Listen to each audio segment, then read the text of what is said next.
Okay, guys, I understand this isn't exactly what you'd call paradise, but every religion has their own version of an afterlife. Greece has two, so let's just roll with it, okay? Anyway, what's cracking with you people? Anansi here, and welcome back to Sudeki. In the last one, we beat it. We beat it. We defeated Ferrex's lore, got the navigation stone, and Buki got her first spirit strike, as well as a very alluring new costume that pretty much gives us our cheat quota for this game. Now between sessions, I have done some farming. I did some spirit orb farming, and you want to do this at this particular point now, because I can guarantee you, you're probably not going to want to come back afterwards. Now, while I did that farming, I did gain some level up, so let's go ahead and allocate some points. Now, with Buki's doing pretty okay. She's pretty balanced now, but I think just for the upcoming segments, what we want to do is we want to boost her. I think for each character now, I think where I want to focus is on skill, essence, and power in that order, with health as the very last thing to focus on. So let's go ahead and get Buki above the 100 in terms of skill points. Okay. Tal, we'll go ahead and get him above, well, at least at 100 now. I think his next level requirement. Okay, so we're well above some level requirements for certain skills, for certain abilities. Ailish, I thought she got one, she didn't. Elko did. And let's go ahead and get his skill up a little bit higher. Okay. Now, I want to show this off because due to how I built how I spec'd out the characters, I actually didn't need to do this. But if you go into Hexam's house, and I want to say I brought this up in a previous part. No, I didn't bring it up in a previous part. The game literally mentions it to you after you leave his house. If you go up to speak to Hexam again, you get the ability to rest at the you get the ability to rest at his house for free, and it gives you a full refill. You wish to hear more about the realm of shadows. And you can also speak to him to get some more information, but you have to go through this dialogue every single time. When Sudeki is reformed, the portals will once again allow our tribes to escape to their homeland. You may rest here if you wish. And that's it. My house is yours. And can I just say that Hexam is one of the great video game voices I've ever heard. Tetsu's another one. And there are several like I'm sure everyone has like their own video game voice actors that they can think of or point to and go, yeah, I would like this voice actor to read me stories at night while I fall asleep. Now then, before we go further down here, let me see, how close is everyone to a level up? Buki's pretty far off, Tal's pretty close, Ailish is pretty close, and it looks like Elko is going to be the next one to grab to attain a level up. So, here's the thing, we're actually not done grinding for spirit orbs. I'll explain what I mean by that when we get around to it. But for now, we're going to go ahead and fight these enemies, since we've already done it a couple of times. I don't think we should need any skills right now. Definitely gonna need to help after this, but yeah. So now that we've pretty much done what we need to do in the realm of shadows, we got you know, we got the navigation stone.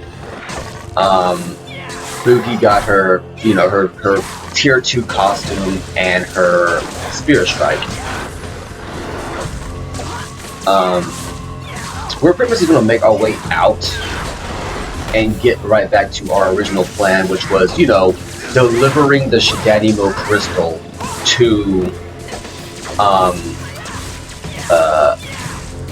Askelia, to Illumina Castle, yeah. Because remember, this is one gigantic side quest, a detour. Oh yeah. So we can't carry any more spirit orbs. So while I didn't time it just right, so I could get the perfect amount, when it comes to items in the game, you can only hold 99 of a specific item. I'm talking about trade items specifically.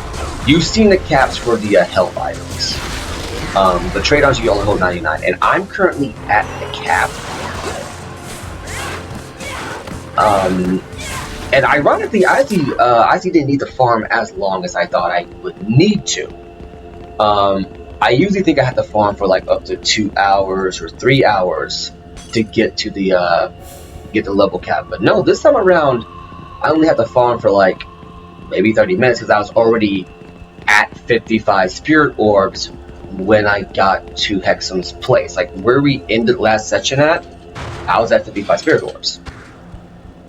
We want to come down here because the ghost orb is chilling out down here, and we would like to get that.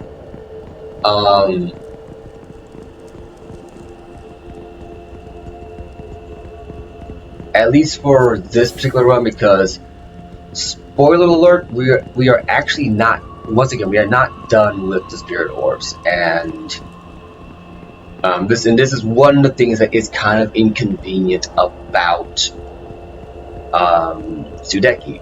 When you're just using trade items to just get florins and stuff, well, basically just florins or do side missions with, you know, it can be okay. It's nothing too egregious. But because the item cap is 99, you get to situations like here where you need more than 99. But you unfortunately can't carry that, so you have to come back and refarm. So if you know ahead of time that you need more than, you know, a certain amount of a certain amount of an item, and you're going to go ahead and farm beforehand, like, oh, I know that I need more than need a certain amount of spirit orbs. Well, because I can't get all of them in one go, I have to come back and farm again. And the reason why this is inconvenient is that you end up in a situation where you can very easily over-level. Because I want to mention right now, I am technically over-leveled for this particular part, at least compared to my very first playthrough. And I'm not sure if I brought this up before. I might have, but Sudeki is, for all intents and purposes, the very first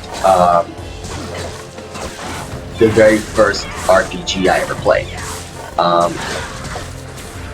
And I'm talking about pure RPG, where it's like you have all these. Well, no, I take that back. That'd be disingenuous to say.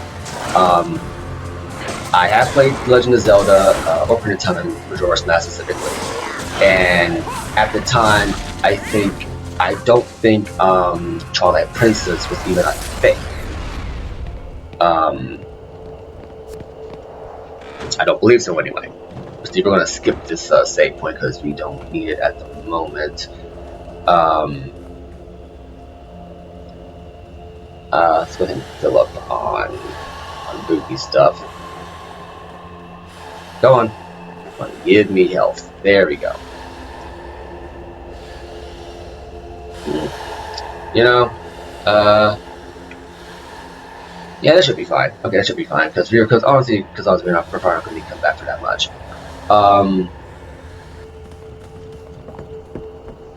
But yeah, when I played this, I had no idea side quests were a thing. I just followed the white arrow to the main quest. So when I ended up getting to this point in the game, I was severely underleveled. Because I had done none of the side quests, well, specifically the one in New Brightwater. And as a result, as he finally figured out the new side quest, I came through this, and suddenly it was a breeze. Anyway, this creepy fellow was not here when we first passed through this area, and now he is. And buddy, I hate to tell you how to live your life, but you got melted candles on your back.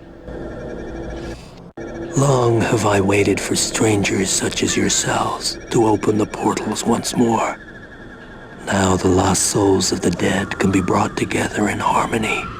As you have brought this to pass, I charge you to help gather the souls unto me. Of course you do. You want me to gather souls. Yes, each of the anthropomorphic spirits of yore that you defeat in combat will leave behind the essence of their soul. Gather these, and I can release them through an ancient ceremony. New quest. Would you like to give the ferryman any orbs? Not right now. No. So let's go ahead and read that quest. Souls for the Ferryman. Obtain 25 spirit orbs for Pit the Ferryman in the Realm of Shadows. Kill any spirit of yore. Collect the glowing red orb he leaves behind, and then return the orb to the Ferryman. In return, he will give you new weapons for each of your party. This is why you need 25 orbs, why you want to farm them. And why you want to farm them by Hexen's place, because if you find out about this now, like I did, and you try to go back and farm in the first area you can, you're going to have a bad time. Now, we go down here, 99 spirit orbs, an ethereal sphere that holds the spirit of a fallen anthropomorphic warrior. Take this precious orb to Pit the Ferryman in the Shadow Nexus so he can release the soul into the afterlife. Now, in an earlier part, I cut past this because this spoils what you need it for. Now go ahead and talk to Pit. Would you like to give the ferryman any orbs? Yes. You have worked hard. I will not see you unrewarded. Hand over 25 orbs, and this should give us Jakome, a Buki weapon. Quest updated. Let's go ahead and give him another 25 orbs. You have worked hard. I will not see you unrewarded.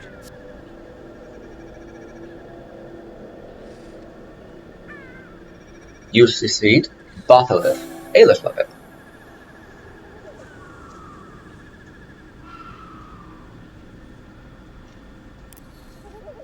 You have worked hard. I will not see you unrewarded. You hand over 25 orbs. Receive Chronotron, Elko weapon. Collect more spirit orbs, and in return you will receive further weapons. Okay, so I want to check something here because I remember either I miscounted when I was younger, which is incredibly likely, or there's a glitch in the game with regards to how many orbs you collect. So you should have 24 spirit orbs after this little trade, and we do. Okay, I remember I did this one time. I was like, wait, why don't I have 24 orbs? Now, here's Jakome. Jakome is by far and away a better weapon for Buki. So we're going to go ahead and equip it, and let's see what it says. Jakome, a powerful weapon with an extremely high chance of causing critical hits. A gladiator used Jakome during his years of servitude. When he finally won his freedom, the warrior cast down the claws, and they have passed from hand to hand ever since. So basically, it's a wandering weapon. Now, Ailish got Batholith. This is by far one of Ailish's best weapons. Okay? As a matter of fact, it becomes my default weapon going forward. And I'm probably going to show up on the next fight. So let's go ahead and show this off. Batholith, a high-powered explosive weapon that takes a while to recharge. Enemies face the vengeance of the seismic earth when they face this staff. This tip is a cauldron of scorching flame that emits the force of ancient volcanic processes. This is one of Alish's best weapons. It has a slow fire rate and a slow recharge, but it packs a punch. This becomes next to the ultimate weapon that you get. This becomes one of Alish's default weapons for me. Now, Elko gets a new gun, the Chronotron. This is one of his debuff weapons. It has a chance to cast slow. So, more info. Fires weak powered shots that slow the enemy. A very useful weapon in the right hands. This weapon is the result of Professor Y's research into relative time and space. The gun's pulses distort any matter they hit. Now, I'm not going to use this because, I'm not going to lie, there's only about 4 Elko weapons that I use, and we have 2 of them already. So we're probably going to stick with this. And now we're going to go back and we're going to get the last spirit orb we need in order to get Tal's weapon, which is, I'm going to be legit with you, by far and away one of his best weapons in the game. So let's try to run through here real fast so I don't get hit too bad. They got me. They got me. So, I'm gonna go through here.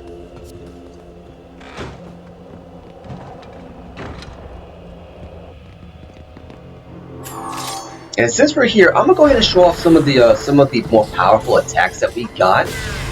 So here is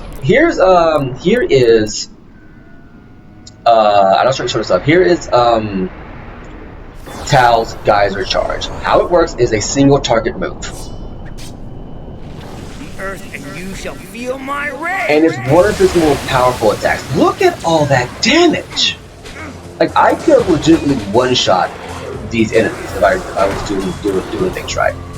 And here comes Elko, who I believe has Trick Shot. Are we gonna get the quote? I'm going to kill you in the face. That's it right there. And that was a one-shot kill.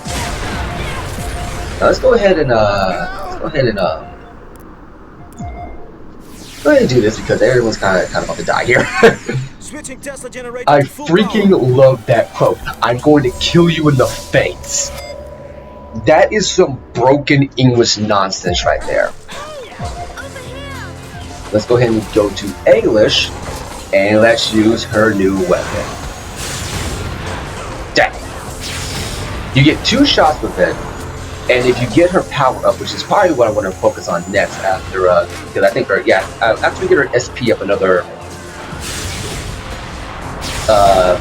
couple of, at least 200, we're going to focus on her power because this thing does ridiculous damage. And it's one of the few ranged weapons that actually does has the chance to gore the enemy. You only get 2 shots with it. You only get 2 shots with it. So that's something to keep in mind.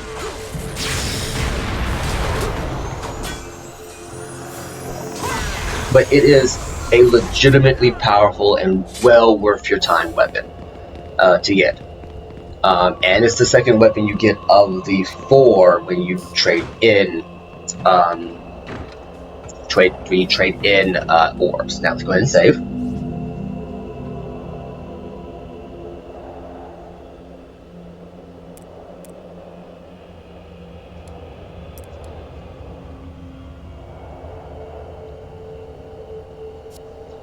Since we're at a point now to where pretty much my new saves have blocked out my old saves, there's no risk of any spoilers coming about when I show up the save screen, so I'm probably not going to edit those out anymore.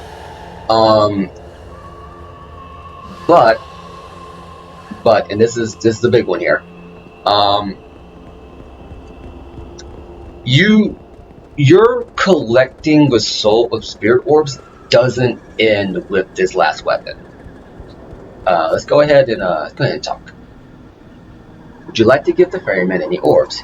Yes. You have worked hard. I will not see you unrewarded.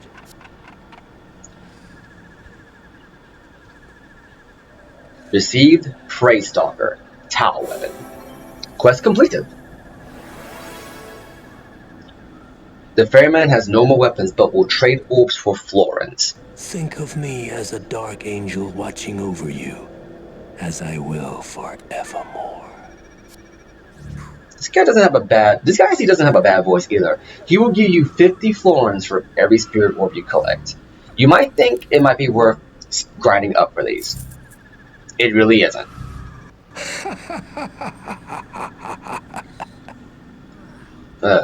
Good dear Lord, that laugh. So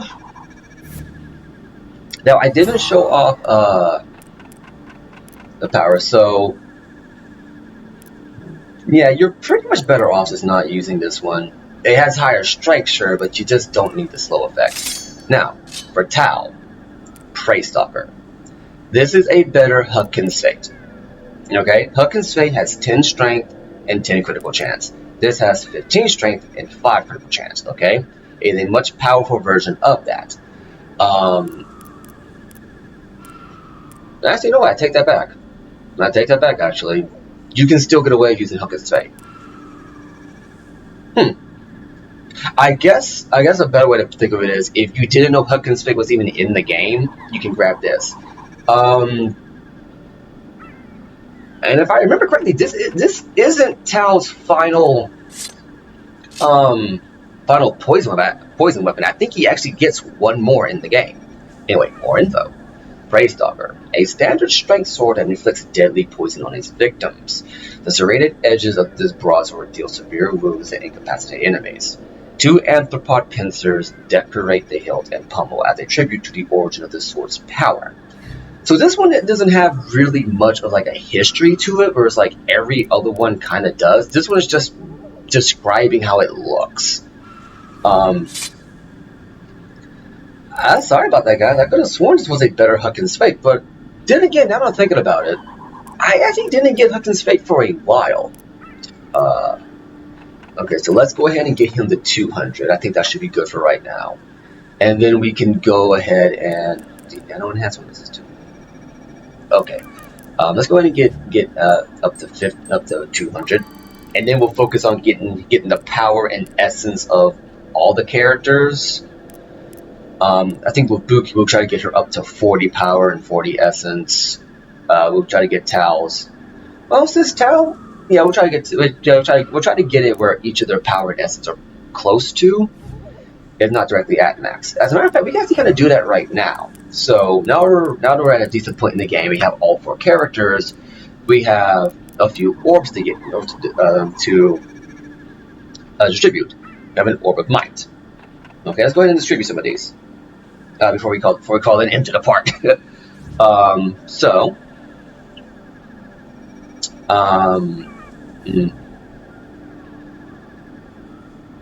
Okay, let's see. Here's at 180, 200, 120, 100, and Orb of Might gives 20 SP, right? Okay, so we'll go ahead and max out A-listers at 200. So that means we can use more skill points towards other things. Now we have an Orb of Power. This raises power by 10. Where is everybody's power? So we got 14, 24, 30, and 50. And we have a couple of these. So A-list by far has the weakest attack power, so that raises health by 100. So we'll go ahead and give A-list some power just to get her up a little bit. Wait a minute, let me think about this one. We'll hold off on that one for right now. So that's pretty much all we're going to do. At any rate, we're going to call it a part here. We did some grinding, and this took a surprisingly long time to actually get through what I need to get through. So, anyway, I've been Anansi, you've been awesome, and I'll catch you later.